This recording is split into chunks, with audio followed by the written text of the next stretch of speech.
Pak, monggo Pak, mlebet dhisik. Kula badhe matur. Menawi dinten Sabtu Minggu lajeng kula sak keluarga badhe ngandani mantu. Oh ngono, mantu yo. Oh nggih, selamat dhisik. Acarane arep ditindak ning ngendi? Nggih, acara mantunipun niku ing griya kula Pak RT 3 RW setunggal. Oh, ngerti aku. Kuwi sing cedhak pos roda kuwi ta? Leres. Acarane wiwit jam 10 esuk dumugi kurang langkung jam 09.00 wengi Pak Lurah. Nek nganti jam 09.00 wengi ya isih oleh. Cuma aja nganti ganggu tangga-tangga liyane. Nggih, kula sampun rembugan kalih ketua RT lan warga. Sadurunge kula nyuwun pangapunten menawi wonten gangguan. Sip, nek wis komunikasi karo warga karo RT insyaallah lancar.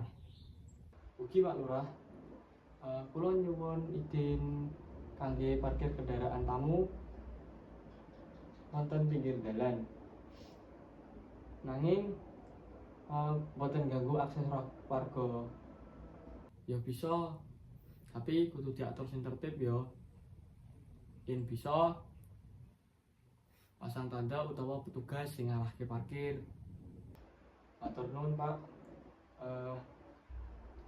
Kula ugi nyuwun tulung keamananipun menawi saged petugas roda saged jaga acara hajatan mantu kula. Bisa nanti tak omongke petugas roda. Biasane nek ana hajatan petugas siap bantu kok. Menawi dipun keparengaken kula badhe nyerat surat resmi kagem panjenengan. Ya kudu surat pemberitahuan iku penting. Nggih, punika draft suratipun sampun kula damel. Menawi kersa dipun priksa rumiyin menawi wonten ingkang kirang. Ayo delok bareng ning kene wae tak wacani sik surate. Kula lan keluarga nyuwun pangestu muga acarane lancar. Muga-muga wae lancar kabeh.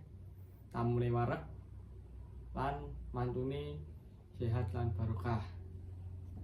Menawi Pak Lurah gadah wekdal, kula aturi rawuh dhateng acara mantenan kula.